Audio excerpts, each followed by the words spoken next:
পাঁচ কারণে বিএনপিতে আশার আলো। জাপার সঙ্গে আওয়ামী লীগের নির্বাচনী সমঝোতা কি ভেস্তে গেল? আওয়ামী লীগকে ডামি প্রার্থী নির্বাচন করতে দেওয়া হবে না বললেন নুরুল হক। বিজয় র্যালিতে আত্মগোপনে থাকা নেতাদের অংশ নেওয়ার নির্দেশ। মির্জা ফখরুল বাইরে থাকলে ভালো হতো বললেন ওবায়দুল কাদের। এবার দেখুন বিস্তারিত। পাঁচ কারণে বিএনপিতে আশার আলো। বিএনপির আন্দোলনের গতি নাই, নেতারা মাঠে নেই, তৃণমূলে হতাশা। তারপরও তারা অবরোধ এবং নানা রকম কর্মসূচি দিয়েই যাচ্ছে। এই সমস্ত কর্মসূচি নিয়ে দলের মধ্যেই হতাশা সৃষ্টি হচ্ছে, কিন্তু এই হতাশার মধ্যেও বিএনপির নেতাকর্মীরা আশায় বুক বেঁধে আছেন। তাদের ধারণা যে এখনও সবকিছু শেষ হয়নি, এখনও অন্ধকার টানেলের শেষ প্রান্তে আলোর রেখা পাচ্ছেন বিএনপির নেতাকর্মীরা। তাদের মতে সামনে অনেকগুলো ঘটনা ঘটবে, যে ঘটনাগুলোর কারণে বিএনপির আন্দোলন চাঙ্গা হবে এবং এই নির্বাচন গ্রহণযোগ্য হবে না। বিএনপির একজন নেতা বলেছেন, তাদের আন্দোলন এই নির্বাচনে যেন গ্রহণযোগ্য না হয় এবং এই নির্বাচন যেন স্বীকৃতি না পায় সে ব্যাপারে আন্তর্জাতিক দৃষ্টি আকর্ষণ করা। বিএনপির নেতারা মনে করেন, শেষ পর্যন্ত নির্বাচন উত্তাপহীন হয়, ভোটার উপস্থিতি কম হয়, তাহলে তাদের বিজয় অর্জিত হবে। পাঁচটি কারণে বিএনপি নেতারা আশার আলো দেখছেন। জাতীয় পার্টি সরে যাওয়া। জাতীয় পার্টি যদি নির্বাচন থেকে শেষ পর্যন্ত সরে যায়, তাহলে এই নির্বাচন আর যাই হোক আন্তর্জাতিকভাবে গ্রহণযোগ্য হবে না। জাতীয় পার্টি সরে যাওয়া। জাতীয় পার্টি যদি নির্বাচন থেকে শেষ পর্যন্ত সরে যায়, তাহলে এই নির্বাচন আর যাই হোক আন্তর্জাতিকভাবে গ্রহণযোগ্য হবে না। এমনকি 40% বেশি ভোটার উপস্থিতি হলেও সেই নির্বাচনের ব্যাপারে জনগণ আগ্রহ দেখাবে না।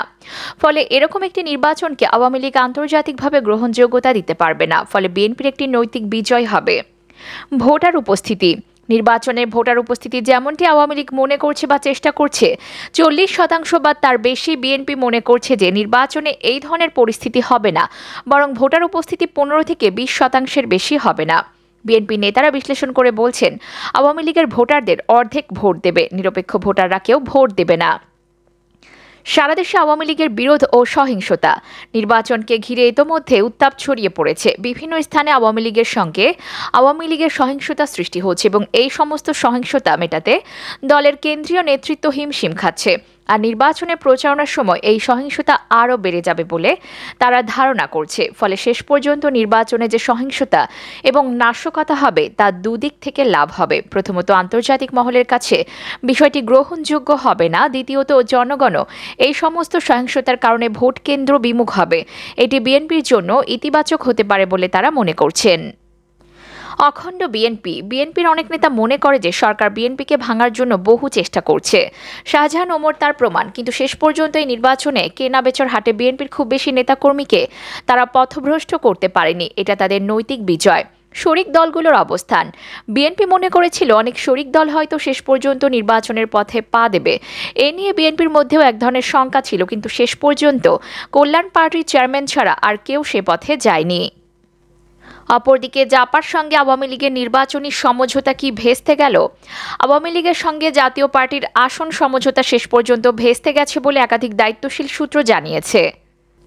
তবে অন্য একটি সূত্র বলেছে যে এখন পর্যন্ত চূড়ান্ত কিছু বলার সময় হয়নি, হাতে আরও 3 দিন সময় আছে। এই 3 দিনের মধ্যে নিশ্চয়ই তারা একটি সমঝোতায় পৌঁছাতে পারবে। 3টি কারণে জাতীয় পার্টির সঙ্গে আওয়ামী লীগের আসন সমঝোতা শেষ পর্যন্ত ভেস্তে যাচ্ছে বলে বিভিন্ন সূত্রে খবর দিয়েছে। এর মধ্যে সবচেয়ে প্রথম যে বিষয়টি, তা হল স্বতন্ত্র প্রার্থীদের বসিয়ে দেওয়ার দাবি। জাতীয় পার্টি থেকে বলা হয়েছে যে তাদেরকে যে আসনগুলো ছেড়ে দেওয়া হবে, সেই আসনে আওয়ামী লীগের কোনো বিদ্রোহী বা স্বতন্ত্র প্রার্থী থাকতে পারবে না। আওয়ামী লীগ এই প্রস্তাবে রাজি হয়নি। আওয়ামী লীগ বলেছে যে স্বতন্ত্র প্রার্থীদের দায়িত্ব আওয়ামী লীগ নিতে পারেন না। তারা বিদ্রোহী স্বতন্ত্র, কাজেই তাদেরকে বসিয়ে দেওয়ার এখতিয়ার আওয়ামী লীগের নেই। এ পর্যন্ত অনুষ্ঠিত 5টি বৈঠকের প্রত্যেকটিতেই স্বতন্ত্র প্রার্থীদের বিষয়টি সামনে এসেছে এবং এটি নিয়ে আওয়ামী লীগ তার অনড় অবস্থান পরিষ্কার করেছে। দ্বিতীয়ত, আসন ভাগাভাগির বিষয়টি নিয়েও জাতীয় পার্টির সঙ্গে সমঝোতা হয়নি। জাতীয় পার্টি 7টি আসন দাবি করেছে। আওয়ামী লীগ তাদের সর্বোচ্চ 41টি আসনে ছাড় দেওয়ার বিষয়টি বিবেচনা করবে বলে আশ্বস্ত করেছিল।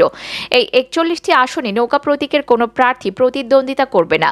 কিন্তু জাতীয় পার্টি মনে করছে যে তাদের 7টি আসন প্রাপ্য। আওয়ামী লীগের একাধিক নেতা বলেছে যে জাপা যে 7টি আসন চাচ্ছে তা অযৌক্তিক। আওয়ামী লীগের নেতাদের মতে জাতীয় পার্টি 7টি আসন পাওয়ার মতো সাংগঠনিক অবস্থানে নেই এখন। এমনকি 30টি আসনেও জাতীয় পার্টি শক্তিশালী অবস্থানে নেই। এরকম পরিস্থিতিতে 7টি আসনে আওয়ামী লীগ কোনোভাবেই ছাড় দেবে না বলে একাধিক দায়িত্বশীল সূত্র নিশ্চিত করেছে। অপরদিকে আওয়ামী লীগকে ডামি প্রার্থী নির্বাচন করতে দেওয়া হবে না বললেন নুরুল হক। গণপরিষদ অধিকার পরিষদের সভাপতি নুরুল হক বলেছেন, আওয়ামী লীগের স্বতন্ত্র খেলা নির্বাচনের হলফনামায় দেখা যায় একজনের বিনা ভোটে এমপি হয়ে শূন্য থেকে হাজার হাজার কোটি টাকার মালিক হয়েছেন। এ কারণে নায়ক, গায়ক, ব্যবসায়ী সবাই নৌকার টিকিটে এমপি হতে চান। জনগণের অর্থ খরচ করে 7 জানুয়ারি ডামি প্রার্থীর ভুয়া নির্বাচন হতে দেওয়া হবে না। দুপুরে রাজধানী বিজয়নগর পানির ট্যাঙ্কির মোড়ে এক সংক্ষিপ্ত সমাবেশে নুরুল হক এসব কথা বলেন। এ সময় দলের সাধারণ সম্পাদক রাশেদ খান বলেন, আমরা সাংবিধানিক অধিকার বলে সভা সমাবেশ করছি। নির্বাচন কমিশন কর্তৃক কালো আইন করে গণতান্ত্রিক আন্দোলন বন্ধ করা যাবে না। সমাবেশ সঞ্চালনা করেন গণ অধিকার পরিষদের যুগ্ম সাধারণ সম্পাদক মাহফুজুর রহমান। এছাড়া সেখানে আরও অনেকেই উপস্থিত ছিলেন। অপরদিকে বিজয় র্যালিতে আত্মগোপনে থাকা নেতাদের অংশ নেওয়ার নির্দেশ। মহান বিজয় দিবসে 16 ডিসেম্বর রাজধানীতে বিজয় র্যালি করবে বিএনপি। এতে বড় ধরনের জমায়েতের পরিকল্পনা করছে দলটি। ঢাকা মহানগর সহ আশেপাশে জেলার নেতাকর্মীরাও এতে অংশ নেবেন। এজন্য ব্যাপক প্রস্তুতিও নেওয়া হচ্ছে। আত্মগোপনে থাকা নেতাদেরও এদিনের কর্মসূচিতে থাকতে বলা হয়েছে।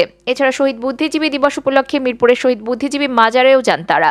এই উপলক্ষে আলোচনা সভাও করবে। এসব কর্মসূচি সফল হলে 18 ডিসেম্বর পরবর্তীতে নতুন কর্মসূচি ঘোষণা করার কথা রয়েছে, যাকে সরকার বিরোধী আন্দোলনের দ্বিতীয় পর্ব বলছেন নেতারা। তবে কী ধরনের কর্মসূচি দেবে তা এখনও চূড়ান্ত হয়নি। ঢাকা সহ সারা দেশে বিক্ষোভ মিছিলের কর্মসূচি দিয়ে এই পর্ব শুরুর ইঙ্গিত দিয়েছেন নেতারা। এ নিয়ে সমমনা সহ নির্বাচন বর্জন করা সব রাজনৈতিক দলের সঙ্গে বিএনপি আলোচনা করবে বলে দলীয় সূত্রে জানা গেছে। বিজয় র্যালি করার অনুমতির জন্য ইতোমধ্যে ডিএমপিতে চিঠি দিয়েছে বিএনপির একটি প্রতিনিধি দল। বিকাল 4:15টার দিকে ডিএমপি কমিশনার অফিসে গিয়ে চিঠি দেন। প্রতিনিধি দলে ছিলেন বিএনপির ভাইস চেয়ারম্যান নিতাই রায় চৌধুরী এবং জাতীয়তাবাদী আইনজীবী ফোরামের প্রচার সম্পাদক অ্যাডভোকেট মাহবুবুর রহমান। অপরদিকে মির্জা ফখরুল বাইরে থাকলে ভালো হতো বললেন ওবায়দুল কাদের।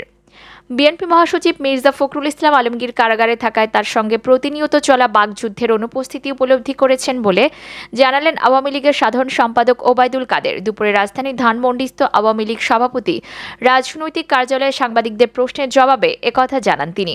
কারাগারে থাকায় মির্জা ফখরুল ইসলাম আলমগীর মিস করছেন কিনা এমন প্রশ্নের জবাবে ওবায়দুল কাদের বলেন, না থাকলে ভালো হতো। এই যে এটা এমন একটা বিষয় যে কথাবার্তার মধ্য দিয়ে একটা সুস্থ প্রতিযোগিতা, এতে গণতন্ত্রই লাভবান হয়। এখন এখানে আইনের ব্যাপার যখন বাধা হয়ে দাঁড়ায় তখন তো করণীয় কিছু নেই।